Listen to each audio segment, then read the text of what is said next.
मंजिलें उन्हीं को मिलती है जिनके सपनों में जान होती है, पंखों से कुछ नहीं होता है, हौसलों से उड़ान होती है। मैं हूं अनिल लोवंशी, स्वागत करता हूं आपका यूनिक सॉल्यूशन एकेडमी में। मैं आज आपके लिए लेकर के आया हूं चैप्टर 1 साइंस के 10th साइंस के एक्सरसाइज के सारे क्वेश्चन के आंसर्स। आप अंत तक इस वीडियो में बने रहिए। यहां पर मैं आपको सॉल्व करवाने वाला हूं इस वीडियो में 1 से लेकर 11 तक यानी 1 to 11 क्वेश्चंस, उनके आंसर सहित। बीच बीच में मैं आपको सारे आईएमपी क्वेश्चंस भी इसमें बताऊंगा, इसलिए आप इस वीडियो को बिल्कुल भी स्किप मत कीजिए और अंत तक इस वीडियो के साथ बने रहिए। चलिए हम शुरुआत करते हैं। पहला क्वेश्चन क्या है? पहला क्वेश्चन दे रखा है which of the statements about the reaction below are incorrect. हमें इसमें से इनकरेक्ट ऑप्शन छांटना है। यहां पर बच्चे कंफ्यूज हो जाते हैं कि भाई यहां पे करेक्ट ऑप्शन लगाना रहेगा हमको।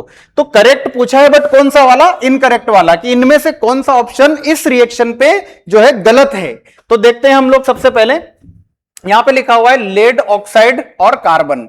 लेड बन रहा है और कार्बन डाइऑक्साइड, इसका मतलब कार्बन के साथ में ऑक्सीजन ऐड हो रही है, मतलब कार्बन का ऑक्सीडेशन हो रहा है। कार्बन का क्या हो रहा है? ऑक्सीडेशन हो रहा है। और ऑक्सीजन का यहां पर रिमूवल हो रहा है लेड के साथ में, तो ये रिडक्शन हो रहा है। यहां पे क्या हो रहा है? रिडक्शन हो रहा है। तो देखो कार्बन इज गेटिंग ऑक्सीडाइज्ड, ये ऑप्शन सही है, करेक्ट है। Lead oxide is getting reduced, ये ऑप्शन भी सही है। तो गलत ऑप्शन कौन से? Lead is getting reduced and carbon dioxide is getting oxidised. तो ये ए और बी ऑप्शन क्या है? गलत है, इनकरेक्ट है। तो आपका आंसर क्या हो जाएगा? फर्स्ट, यानी कि ए एंड बी, ये दोनों ऑप्शन क्या है इसमें? इनकरेक्ट है। सी और डी ऑप्शन करेक्ट थे। तो यहां पर पूछा गया है इनकरेक्ट ऑप्शन बताएं। तो आप अच्छे से क्वेश्चन को पढ़ लीजिए कि वहां पे इनकरेक्ट लिखा हुआ है या करेक्ट लिखा हुआ है। अगर करेक्ट लिखा होता तो सी और डी ऑप्शन सही हो जाते, इनकरेक्ट लिखा हुआ है तो ए और बी ऑप्शन सही हो जाते हैं। यहां पर अक्सर बच्चे गलती करते हैं।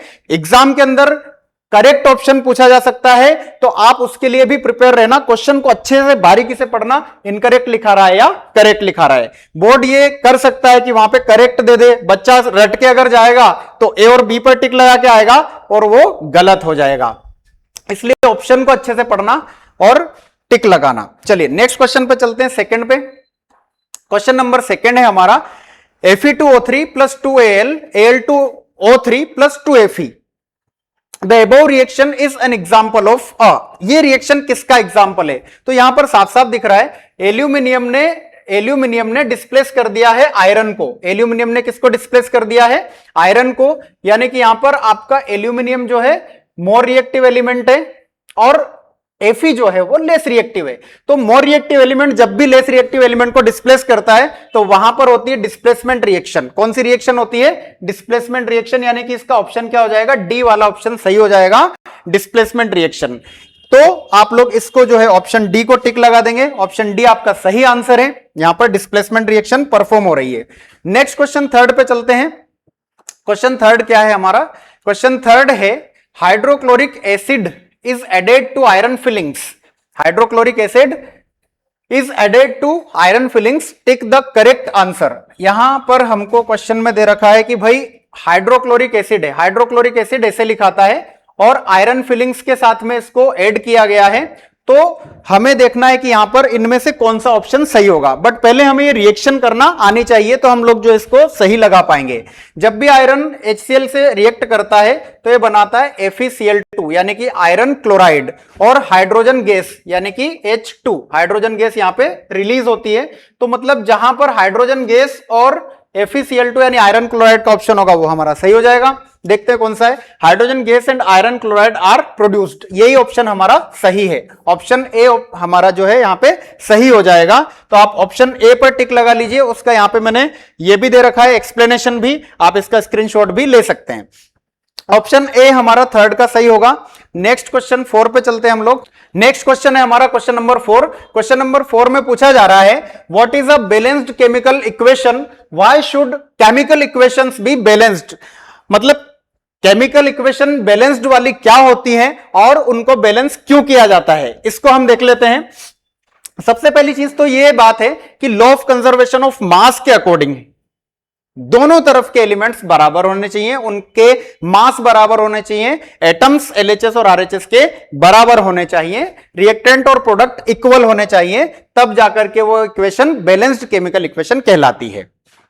तो यहां पर देखो, an equation with equal atoms of each element on both sides, दोनों तरफ अगर एटम्स बराबर हुए तो वो इक्वेशन क्या कहलाती है? बैलेंस्ड केमिकल इक्वेशन कहलाती है। अब इसका रीजन क्या है कि क्यों बैलेंस करते हैं? रीजन है इसका to satisfy the law of conservation of mass. Mass conservation यानी कि दोनों तरफ के मास अगर बराबर रहेंगे, रिएक्टेंट का मास और प्रोडक्ट के मास इक्वल रहेंगे, तो वो रिएक्शन बैलेंस्ड केमिकल इक्वेशन कहलाएगी। इसका एक एग्जाम्पल भी दे रखा है, Zn plus H2SO4, ZnSO4 plus H2। इधर देखेंगे तो जिंक और इधर देखेंगे तो जिंक, दोनों तरफ क्या है? बराबर है। हाइड्रोजन 2 ये भी बैलेंस है। सल्फर 1 ऑक्सीजन 4 और ऑक्सीजन 4, दोनों तरफ क्या है? बैलेंस है। इस प्रकार से ये इक्वेशन लिखी जाती है। नेक्स्ट क्वेश्चन है हमारा क्वेश्चन नंबर 5। क्वेश्चन नंबर 5 है, translate the following statements into chemical equations and then balance them. मतलब आपको इसको केमिकल इक्वेशन बनाना है और उसके बाद उसको बैलेंस भी करना है। तो चलिए देखते हैं हम लोग क्या दे रखा है। यहां पे ए वाले पार्ट में दे रखा है hydrogen gas combines. Hydrogen gas combines मतलब कि आप लिख देंगे H2 गैस यानी कि G with nitrogen to form ammonia. With nitrogen यानी कि नाइट्रोजन को भी आप ले लेंगे, नाइट्रोजन भी एक टाइप की गैस होती है और ये बना रहे हैं अमोनिया। अमोनिया भी एक गैस होती है। अमोनिया भी क्या होती है? एक गैस होती है। अब इसको करना है बैलेंस। बैलेंस करने के लिए हमारे पास में रिएक्टेंट और प्रोडक्ट दोनों बराबर होने चाहिए। चलिए देखते हैं हम लोग। इधर नाइट्रोजन 1 है और इधर नाइट्रोजन 2 है, तो इस इक्वेशन के आगे हम लोग 2 से इंटू कर देंगे। किससे इंटू कर देंगे? 2 से इंटू कर देंगे। यहां अंदर कुछ नहीं लिखना रहता है, सब आगे ही लिखना रहता है, जो कुछ भी मल्टीप्लाई करना होगा। तो 2 नाइट्रोजन और 2 नाइट्रोजन दोनों तरफ बराबर हो गए, लेकिन हाइड्रोजन देखो कितने हो गए? 3 2 जा 6। इधर कितने? 2 हाइड्रोजन है, तो यहां पे 3 से इंटू कर देंगे तो 3 2 जा 6 हाइड्रोजन LHS में भी हो जाएंगे, रिएक्टेंट में भी हो जाएंगे, और 2 3 जा 6 हाइड्रोजन RHS में यानी कि प्रोडक्ट में भी हो जाएंगे। इस प्रकार से ये रिएक्शन क्या हो जाएगी? बैलेंस। देखो यहां पे लिखा है 3H2 N2 और 2NH3, तो ये इस प्रकार से आप लोगों ने इसको ए वाले पार्ट को बैलेंस कर लिया।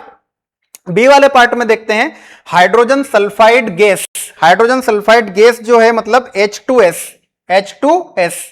H2S, ये मैंने लिख दिया hydrogen sulphide gas. Hydrogen sulphide gas हो गई आपकी। Burns in air. एयर मतलब ऑक्सीजन, एयर मतलब ऑक्सीजन। ऑक्सीजन भी एक टाइप की क्या है? हमारी गैस है। To give water, water means की H2O and sulphur dioxide. Sulphur dioxide, water हमारा लिक्विड होगा, सल्फर डाइऑक्साइड SO2 जो कि एक गैस है। सल्फर डाइऑक्साइड क्या है? एक गैस है। अब देखो बैलेंस करने के लिए हमें वही दोनों तरफ देखना पड़ेगा, LHS में कितना है और RHS में कितना है। देखो जरा, हाइड्रोजन 2 है, हाइड्रोजन 2 है, ऑक्सीजन यहां पे 2 है, यहां पे ऑक्सीजन 1 + 2 3 है। तो मैं क्या कर रहा हूं कि यहां पे है ना H2O के आगे 2 से मल्टीप्लाई कर रहा हूं। H2O के आगे 2 से मल्टीप्लाई कर रहा हूं। इस प्रकार से 2 और 2 4 ऑक्सीजन हो रही है। इधर 2 ही ऑक्सीजन है, तो 2 में 2 का इंटू करूंगा तो 2 दूनी 4 ऑक्सीजन हो जाएगी। अब इधर देखेंगे तो हाइड्रोजन हमारे पास में 2 ही है और यहां पर कितने? 4 हैं। 4 है, इट मींस कि यहां पे हमको 2 से इंटू करना पड़ेगा। अब जब 2 से इंटू हुआ तो सल्फर हमारा कितना हो गया? डबल हो गया, और इधर कितना? सिंगल है, तो यहां पे फिर 2 से इंटू करना पड़ेगा। अब ऑक्सीजन जो है गड़बड़ हो गई, 2 2 जा 4 + 2 6, और यहां पे तो 4 ही है, तो 2 में कितने से मल्टीप्लाई करें कि 6 हो? तो 2 में मल्टीप्लाई करेंगे हम लोग 3 से। 2 में मल्टीप्लाई किससे कर देंगे हम लोग? 3 से कर देंगे। देखो यहां पर क्या हो जाएगा, यहां पर हम इसमें मल्टीप्लाई कर देंगे। ये ऑक्सीजन था हमारा, ऑक्सीजन में हमको 3 से मल्टीप्लाई करना है, तब जाकर के 3 2 जा 6 ऑक्सीजन, 2 + 4 6 ऑक्सीजन के बराबर होगा। इस प्रकार से बैलेंस हुआ। आप देख सकते हैं यहां पे हाइड्रोजन गैस यहां पे 2 लगाना पड़ा, ऑक्सीजन गैस 3 लगाना पड़ा, 2H2O लिक्विड है और सल्फर डाइऑक्साइड आपकी क्या है? गैस है। इस प्रकार से ये बैलेंस हो गया। ये बहुत आईएमपी क्वेश्चन है, इस प्रकार के क्वेश्चंस एग्जाम में जरूर आएंगे। आप लोग अच्छे से इसको जो है याद कर लेना कि क्या हो रहा है। अब इसका C और D पार्ट जो है वो भी देख लेते हैं। C और D पार्ट में क्या है? देखो C और D पार्ट भी दे रखा है क्वेश्चन नंबर 5 का। उस क्वेश्चन नंबर 5 के C और D पार्ट को भी हम लोग सोल्व कर लेते हैं। क्या लिखा हुआ है यहां पर? Barium chloride. Barium chloride, barium chloride का फॉर्मूला होता है BaCl2। बेरियम क्लोराइड का फॉर्मूला क्या होता है? BaCl2। तो बेरियम क्लोराइड दे रखा है, reacts with aluminium sulphate. Barium chloride जो होता है वो एक टाइप का सॉल्यूशन टाइप होता है एक्वस फॉर्मेट में, plus aluminium sulphate. Aluminium sulphate का फॉर्मूला होता है Al2SO4 thrice, Al2SO4 thrice, Al2SO4 thrice. ये भी आपका एक सॉल्यूशन होता है एक्वस फॉर्मेट में, ये भी लिख लीजिए आप लोग। To give aluminium chloride, aluminium chloride मतलब होता है AlCl3, एल्यूमिनियम क्लोराइड ले लिया हम लोगों ने, और and a precipitate of barium sulphate, और एक प्रेसिपिटेट मिलेगा बेरियम सल्फेट का, इसको भी हम लोग एक्वस फॉर्मेट में लिखेंगे क्योंकि ये भी सॉल्यूशन होता है। प्लस एक प्रेसिपिटेट है हमारा कौन सा, बेरियम सल्फेट का, BaSO4, ये हमारा प्रेसिपिटेट है, मतलब ये सॉलिड होता है। प्रेसिपिटेट जितने भी होते हैं वो सॉलिड मटेरियल होते हैं। अब इसको बैलेंस करने के लिए चेक करते हैं हम लोग। बेरियम इधर 1 है, बेरियम इधर 1 है, क्लोरीन यहां पे 2 है, और यहां पे क्लोरीन हमारे 3 बन रहे हैं। तो मैं क्या करता हूं, इसको जो है 3 वाले को 2 से इंटू करूंगा तो 6 होगा, और इधर 2 वाले को 3 से इंटू करूंगा तो 6 होगा। जब ये इस प्रकार से होते हैं कि भाई 3, 5 ऐसे, तो उसको हम जो है इवन नंबर बनाते हैं ऑड नंबर को, तो इसलिए यहां पे 2 से मल्टीप्लाई किया और यहां से 3 से मल्टीप्लाई करना पड़ा। बट ये 3 बेरियम हो गया, इधर तो एक ही था तो यहां भी 3 से मल्टीप्लाई करना पड़ेगा। उसके बाद आप देखेंगे कि सल्फर जो है हमारा, सल्फेट पूरा 3 है, इधर पूरा सल्फेट हमारा 3 हो गया। इस प्रकार से बैलेंस हुआ। 3BaCl2 एक्वस फॉर्मेट में, Al2SO4 थ्राइस यानी एल्यूमिनियम सल्फेट एक्वस फॉर्मेट में, AlCl3 एल्यूमिनियम क्लोराइड, और BaSO4 प्रेसिपिटेट यानी कि सॉलिड फॉर्मेट में। तो इस प्रकार से हमारा सी ऑप्शन जो है इस प्रकार से कंप्लीट होगा। डी ऑप्शन के पास आते हैं। डी क्वेश्चन में क्या दे रखा है, potassium metal reacts with water to give potassium hydroxide and hydrogen gas. इसका आप स्क्रीनशॉट ले लीजिए या आप अच्छे से लिख लीजिए, ऊपर भी लिखा हुआ है। अब मैं डी वाले को करवाता हूं सॉल्व। डी वाले में देखिए क्या हो रहा है, डी वाला क्या कह रहा है हमारा, देखिए डी वाले में हम लोग जो है सॉल्व करते हैं। पोटेशियम मेटल जो होती है वो सॉलिड होती है, रिएक्ट्स विथ वाटर, वाटर हमारा लिक्विड होता है, H2O लिक्विड होता है, टू गिव पोटेशियम हाइड्रोक्साइड मतलब KOH जो कि सॉल्यूशन होता है एक्वस फॉर्मेट में, एंड हाइड्रोजन गैस मतलब कि H2 गैस। अब इसको करते हैं बैलेंस करने के लिए हम देखते हैं LHS और RHS के एलिमेंट्स को, एटम्स को। इधर पोटेशियम 1 है, इधर भी पोटेशियम 1 है, बैलेंस है। हाइड्रोजन इधर 2 है, हाइड्रोजन इधर 3 है, तो ये वाला जो 1 है इसको 2 करना पड़ेगा, इसको जो है 2 करना पड़ेगा। देखिए इसको मैं 2 से यहां पे मल्टीप्लाई कर दूंगा, जिससे कि ये क्या है, इवन नंबर बन जाएगा। 2 हाइड्रोजन प्लस 2 हाइड्रोजन 4 हाइड्रोजन हो जाएंगे, और यहां पे 2 से मल्टीप्लाई करने पे 2 2 जा 4 हाइड्रोजन हो जाएगा। अब ऑक्सीजन हमारे पास 2 है, पोटेशियम 2 है, इधर 1 ही पोटेशियम है, तो यहां पे 2 से मल्टीप्लाई करके इसको पोटेशियम को बराबर कर लेते हैं। हाइड्रोजन तो बैलेंस हो ही गया था, इस प्रकार से 2K 2H2O और 2KOH करने पे ये बैलेंस हो गया। 2K 2H2O 2KOH करने पे ये बैलेंस हो गया। तो ये जो है बहुत ही आईएमपी क्वेश्चन है। इसके पांचवें क्वेश्चन के चारों ऑप्शंस बहुत आईएमपी हैं, आप लोग अच्छे से कर लीजिए, अपने दोस्तों के साथ शेयर कर दीजिए, और इसी प्रकार से चैनल को सब्सक्राइब भी कर लीजिए, लाइक कर दीजिए। चलिए आगे बढ़ते हैं, क्वेश्चन नंबर 6 पर आते हैं। क्वेश्चन नंबर 6 क्या कहता है, क्वेश्चन नंबर 6 में है balance the following chemical equations. वापस से बैलेंसिंग का ही आया है, तो ऑब्वियसली आईएमपी क्वेश्चन है ही, तो आप लोग इस पे भी आईएमपी लगा लीजिए। ये आईएमपी क्वेश्चन ही है, आईएमपी क्वेश्चन ये है हमारा, तो आप इसको जो है आईएमपी लगा लीजिए।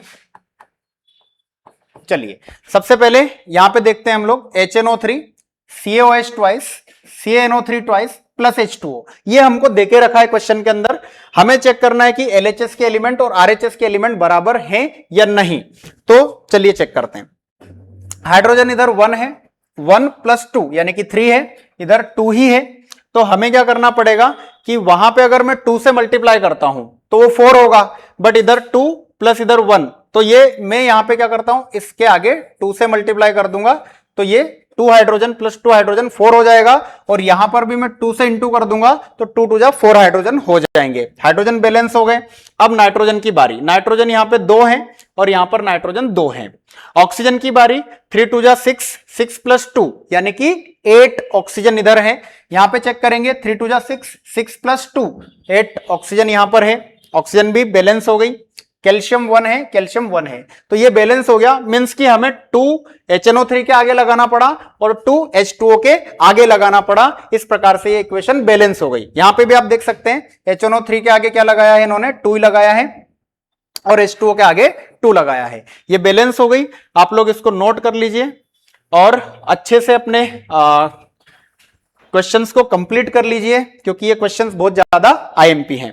बी वाले पार्ट को देखते हैं। बी वाले पार्ट में क्या दे रखा है, NaOH plus H2SO4 Na2SO4 plus H2O। यहां पे Na1 है, इधर Na2 है, तो मुझे यहां पे किससे मल्टीप्लाई करना होगा, 2 से मल्टीप्लाई करना होगा। तो मैं यहां पे 2 से मल्टीप्लाई कर दूंगा। 2 से मल्टीप्लाई करने से हुआ क्या कि ऑक्सीजन 2 प्लस 4 6 हो गई, यहां पे 4 प्लस 1 5, तो इसको 2 कर दूंगा, डबल कर दूंगा, तो 4 प्लस 2 ये भी 6 हो जाएगी। ऑक्सीजन बैलेंस हो गई। हाइड्रोजन को चेक करते तो 2 हाइड्रोजन प्लस 2 हाइड्रोजन 4 हाइड्रोजन हो गए और इधर 2 2 जा 4 हाइड्रोजन, ये पूरी तरीके से बैलेंस हो चुका है। तो हमें NaOH के आगे क्या लगाना पड़ा, 2 लगाना पड़ा और H2O के आगे भी हमको 2 लगाना पड़ा, जिससे कि पूरी इक्वेशन बैलेंस हो गई। तो A और B इक्वेशन इस प्रकार से बैलेंस हुई। अब हम C और D पर आते हैं। आप लोग ये नोट कर लीजिए, स्क्रीनशॉट ले लीजिए या आप अपने कॉपी में आंसर शीट में नोट कर लीजिए। ये क्वेश्चन बहुत ज्यादा एमपी है।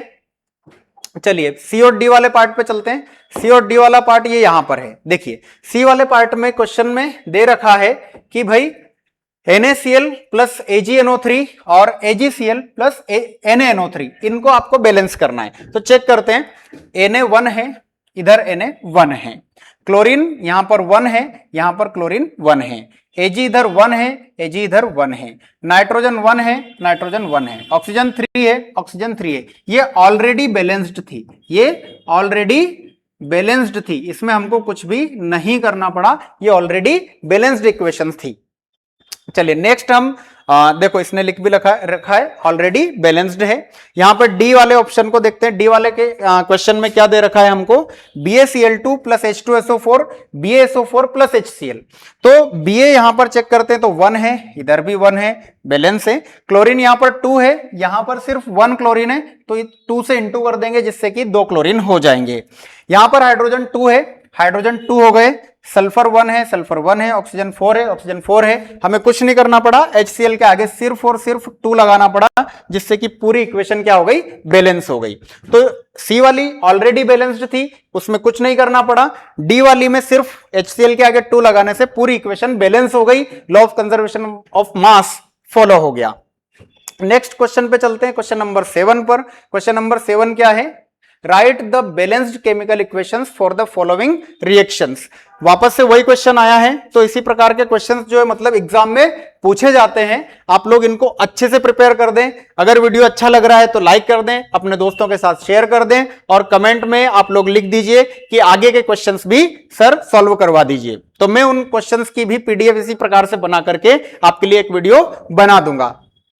चलिए नेक्स्ट क्वेश्चन 7 को देखते हैं। क्वेश्चन 7 में है calcium hydroxide plus carbon dioxide और कैल्शियम कार्बोनेट प्लस वाटर, ये हमारा बन रहा है। रिएक्टेंट है हमारे पास में कैल्शियम हाइड्रोक्साइड और कार्बन डाइऑक्साइड। तो आपको कैल्शियम हाइड्रोक्साइड का फॉर्मूला याद होना चाहिए। कैल्शियम हाइड्रोक्साइड का फॉर्मूला होता है CaOH twice plus carbon dioxide का फॉर्मूला हमें पता होना चाहिए, CO2 कार्बन डाइऑक्साइड है। अब क्या बन रहा है, कैल्शियम कार्बोनेट। तो कैल्शियम कार्बोनेट का फॉर्मूला हमें पता होना चाहिए CaCO3 प्लस वाटर क्या होता है, H2O होता है। अब हम देख लेते हैं कि ये बैलेंस भी है या नहीं है। बना तो हमने दिया है उसको केमिकल इक्वेशंस के फॉर्मेट में, बट ये बैलेंस है या नहीं है ये भी चेक कर लेते हैं। कैल्शियम 1 है, ऑक्सीजन 2 प्लस 2 4 है, ऑक्सीजन 3 प्लस 1 4 है, हाइड्रोजन 2 और कार्बन 1, यानी कि पूरी इक्वेशन क्या है, बैलेंस है। मतलब आपने कैल्शियम हाइड्रोक्साइड लिखा, कार्बन डाइऑक्साइड लिखा, कैल्शियम कार्बोनेट लिखा और वाटर लिखा, यानी कि ये केमिकल इक्वेशन बन गई और ये बैलेंस भी ऑटोमेटिकली ऑलरेडी बैलेंस ही बन के आई। चलिए बी वाले ऑप्शन में देखते हैं।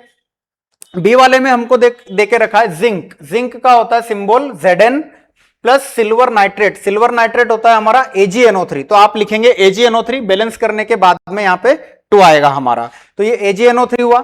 उसके बाद में आपने जिंक नाइट्रेट लिखना है, जिंक नाइट्रेट का फॉर्मूला होता है ZnNO3 twice, ZnNO3 twice plus silver, silver मतलब Ag। इस प्रकार से पूरी इक्वेशन लिखी हम लोगों ने, लेकिन बैलेंस करते टाइम देखना जिंक 1 है, जिंक 1 है, Ag यहां पर 1 था जब अपन ने लिखा था, Ag इधर जो था वो 1 ही था, बाद में 2 जो है नाइट्रोजन की वजह से आएगा, क्योंकि यहां पे नाइट्रोजन 2 दे रखा है, इसलिए यहां पे 2 करना पड़ा। Ag की वजह से 2 नहीं आया था, ये नाइट्रोजन 2 होने की वजह से यहां 2 नाइट्रोजन करने के लिए 2 लिखना पड़ा। अब ये 2 Ag हुआ तो यहां भी 2 Ag करना पड़ेगा, इस प्रकार से हुआ था। अब ऑक्सीजन को चेक कर लेते हैं, 2 3 जा 6 और 2 3 जा 6, इस प्रकार से इक्वेशन क्या हो गई, पूरी तरीके से बैलेंस हो गई।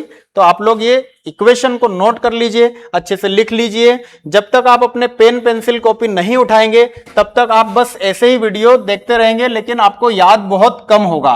तो आप लोग जो है बहुत अच्छे से इसको याद करना चाहते हैं, समझना चाहते हैं, तो हमेशा अपने नोट्स बनाएं, और नोट्स बनाएंगे तो आप लोग बहुत अच्छे से ये चीजें सारी सीख पाएंगे। चलिए सी और डी पर चलते हैं। सी और डी में क्या है, सी और डी, सी ऑप्शन में दे रखा है एल्यूमिनियम प्लस कॉपर क्लोराइड, और बन क्या रहा है प्रोडक्ट में, aluminium chloride plus copper, aluminium chloride plus copper. देखिए सबसे पहले हम लोग एल्यूमिनियम ले लेंगे तो Al, ये 2 बाद में लिखेंगे हम लोग, कॉपर क्लोराइड के लिए लिखेंगे CuCl2, उसके बाद एल्यूमिनियम क्लोराइड के लिए लिखेंगे AlCl3 और प्लस कॉपर यानी कि Cu। अब बैलेंस करने जाएंगे तो आप देखेंगे कि एल्यूमिनियम तो सेम ही रहेंगे, बट क्लोरीन यहां पे 2 है और इधर 3 रहेंगे, तो 3 को ऑड बनाने के लिए 3 को इवन बनाने के लिए 2 से मल्टीप्लाई करेंगे, तो 3 2 जा 6। अब इसी प्रकार से 2 में 3 से मल्टीप्लाई करने पे 6 होगा, तो ये 3 इधर लिखाएगा और 2 यहां पे लिखाएगा। अब 3 कॉपर हो गया तो यहां पे 3 लिखना पड़ेगा, 3 कॉपर हो गया तो यहां पे 3 लिख दिया। अब ये 2 एल्यूमिनियम है तो यहां पे भी 2 लिखना पड़ेगा। इस प्रकार से ये बैलेंस होगा, इस प्रकार से ये बैलेंस होगा। स्क्रीनशॉट ले लीजिए इसका। डी वाला ऑप्शन क्या दे रखा है क्वेश्चन में, बेरियम क्लोराइड यानी कि BaCl2 प्लस पोटेशियम सल्फेट यानी K2SO4, बेरियम सल्फेट यानी BaSO4 और पोटेशियम क्लोराइड यानी कि KCl। पोटेशियम क्लोराइड का फॉर्मूला होता है KCl, बैलेंस करने पर 2 लिखना पड़ेगा। देखते हैं हम लोग कैसे।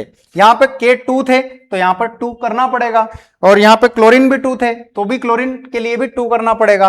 बाकी बेरियम 1 था, बेरियम 1 है, सल्फर 1 है, सल्फर 1 है, ऑक्सीजन 4 है, ऑक्सीजन 4 है, बाकी सब बैलेंस है। बट ये जो पोटेशियम थे वो 2 थे, इसलिए यहां पे 2 से मल्टीप्लाई आपको करना पड़ेगा, जिससे क्लोरीन भी 2 हो जाएंगे और 2 क्लोरीन इधर ऑलरेडी थे ही। तो ये डी ऑप्शन भी आपका कंप्लीट हो गया है। स्क्रीनशॉट ले लीजिए, क्वेश्चन को नोट कर लीजिए। आगे बढ़ते हैं क्वेश्चन नंबर 8 पर। क्वेश्चन नंबर 8 क्या है, क्वेश्चन नंबर 8 को देखते हैं। क्वेश्चन नंबर 8 में दे रखा है right the balanced chemical equation, मतलब आपको बैलेंस केमिकल इक्वेशन लिखनी है जैसे कि अभी तक लिखी है हम लोगों ने, for the following and identify the type of reaction, और हमें इन रिएक्शंस के टाइप भी बताने हैं कि ये कॉम्बिनेशन है ना, डिस्प्लेसमेंट है, डबल डिस्प्लेसमेंट है, डिकम्पोजिशन है, कौन से टाइप की रिएक्शन है ये भी हमें बताना है। तो चलिए शुरू करते हैं। पहले वाले में दे रखा है पोटेशियम ब्रोमाइड, पोटेशियम ब्रोमाइड के लिए हम लोग लिखते हैं KBr, क्या लिखते हैं KBr। Barium iodide, barium iodide के लिए लिखेंगे BaI2, बेरियम आयोडाइड क्या होता है BaI2। पोटेशियम आयोडाइड मतलब Ki, पोटेशियम आयोडाइड का फॉर्मूला होता है Ki। And barium bromide, barium bromide मतलब BaBr2, बेरियम ब्रोमाइड मींस की BaBr2। अब इसको बैलेंस करना है तो देखो यहां पे Br2 थे तो यहां पर 2 से मल्टीप्लाई करने के बाद Br2 बनेंगे। अब Br में 2 से मल्टीप्लाई किया तो K2 हो गए, तो यहां पर भी 2 से मल्टीप्लाई करेंगे तब जाके K2 बनेंगे। I2 है, बेरियम अब हमारा 1 है, बेरियम 1 है। इस प्रकार से यहां पे 2 लिखने पे और यहां पर भी 2 लिखने पे बैलेंस ये हो जाएगी केमिकल इक्वेशन। तो अब हम देखते हैं कि ये रिएक्शन किस टाइप की है, कॉम्बिनेशन है या डिस्प्लेसमेंट है, डबल डिस्प्लेसमेंट है, कैसी है। चलो देखते हैं।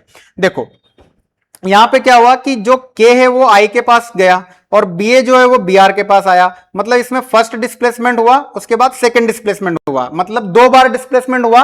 तो ये रिएक्शन डबल डिस्प्लेसमेंट रिएक्शन हुई, क्योंकि इसमें आयंस एक्सचेंज हुए। जब आयंस से एक्सचेंज होते हैं तो वो डबल डिस्प्लेसमेंट रिएक्शन कहलाती है।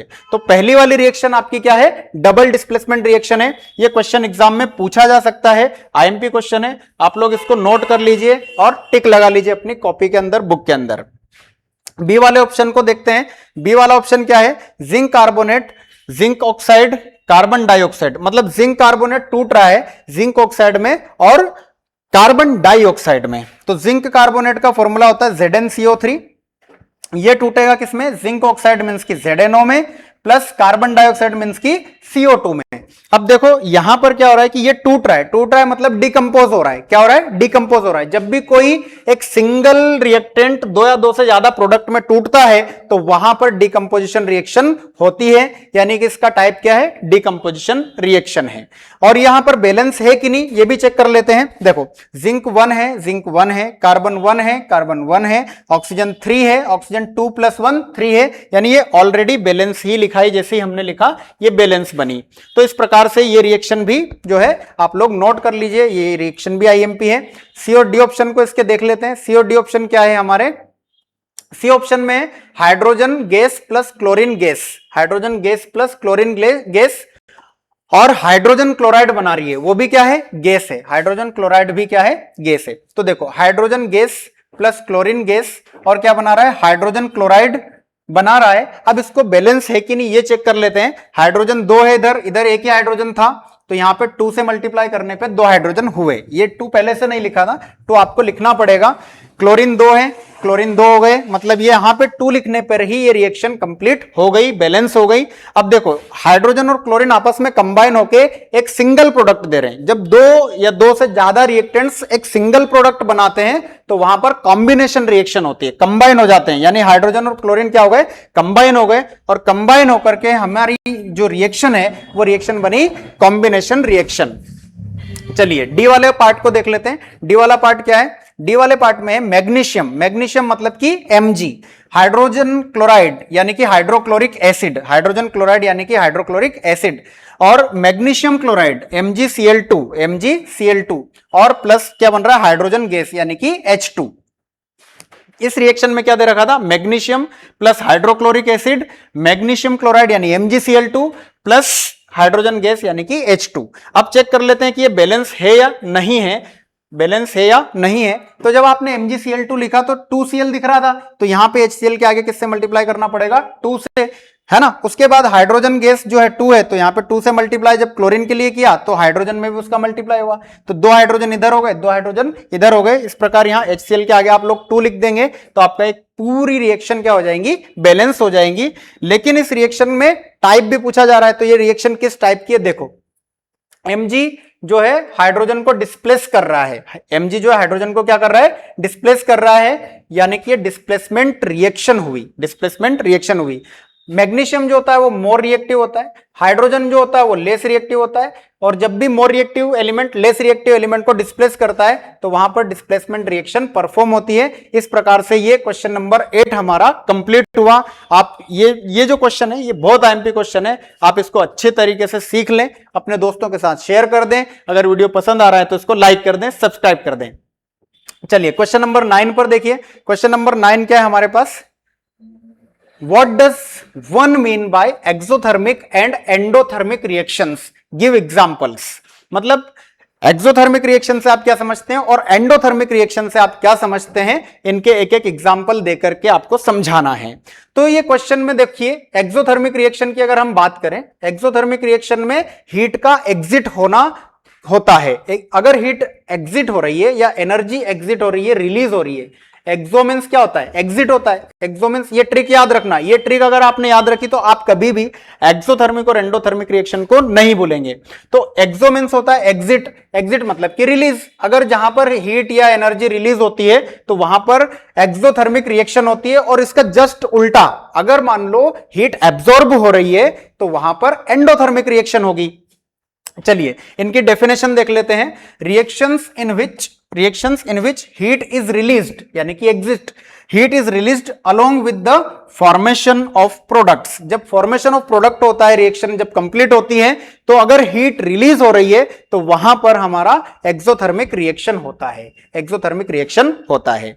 अब इसके एग्जांपल चलो चेक कर लेते हैं। जब हम मीथेन को ऑक्सीजन की प्रेजेंस में बर्न करते हैं, मीथेन गैस को, गोबर गैस को, तो वहां पर CO2 plus H2O plus heat generate होती है, जिससे कि हम लोग खाना पका सकते हैं या अदर वर्क हीट के साथ में कर सकते हैं।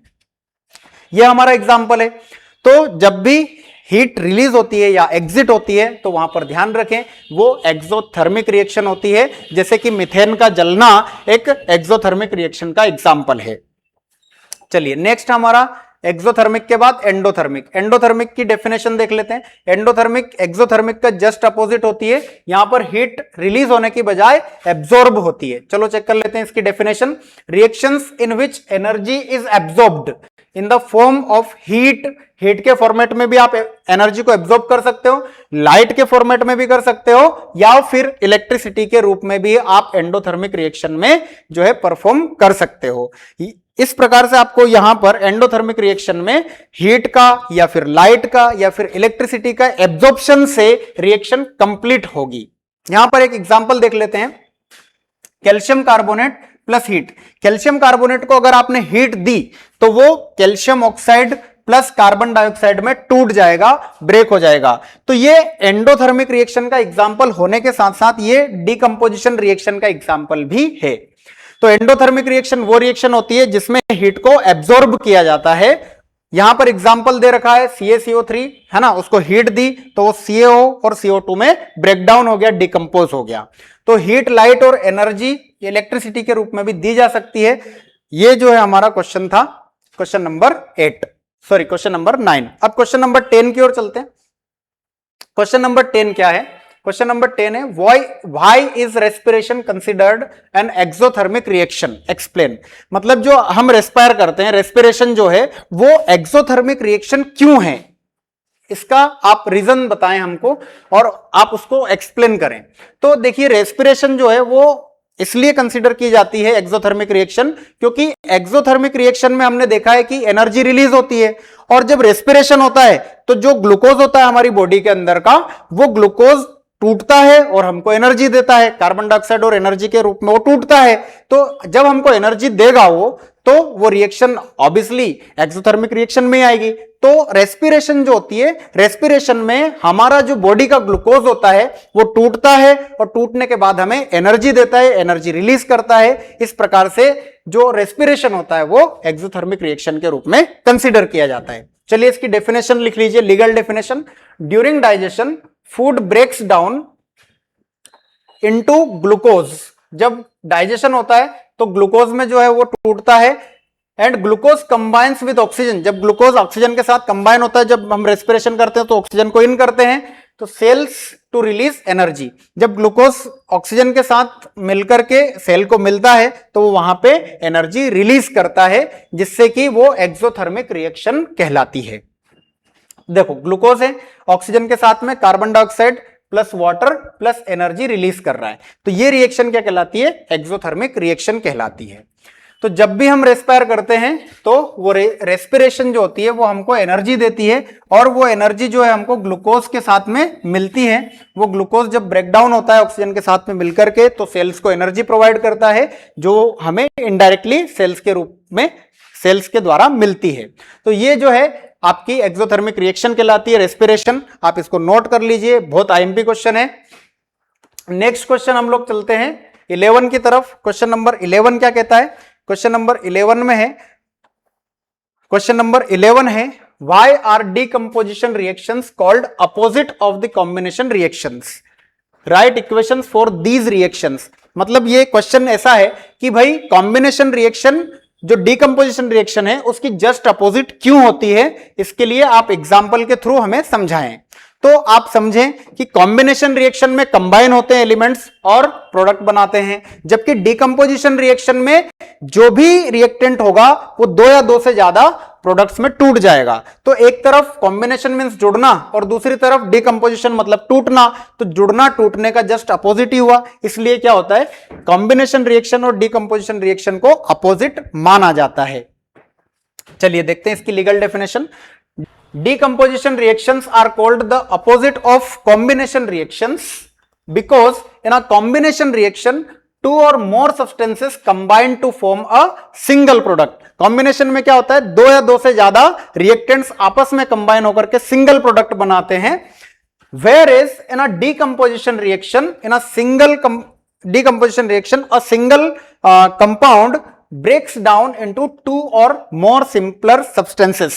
तो यहां पर कॉम्बिनेशन रिएक्शन में दो या दो से ज्यादा एलिमेंट्स आपस में कंबाइन होकर के एक सिंगल प्रोडक्ट बनाते हैं, जबकि डिकम्पोजिशन रिएक्शन में ठीक उल्टा हो रहा है, एक सिंगल रिएक्टेंट दो या दो से ज्यादा प्रोडक्ट में ब्रेक डाउन हो रहा है, टूट रहा है। तो दोनों एक दूसरे के अपोजिट हुए। अब यहां पर एक एग्जांपल से समझ लीजिए। एग्जांपल क्या है, Mg प्लस O2 और क्या बन रहा है, MgO। Mg प्लस O2 क्या बन रहा है, MgO। ये दोनों आपस में क्या हो गए, कंबाइन हो गए। कंबाइन हो गए मतलब कि कॉम्बिनेशन रिएक्शन है। CaCO3 CaO प्लस CO2 में टूट गया, मतलब कि रिएक्शन डिकम्पोजिशन रिएक्शन है।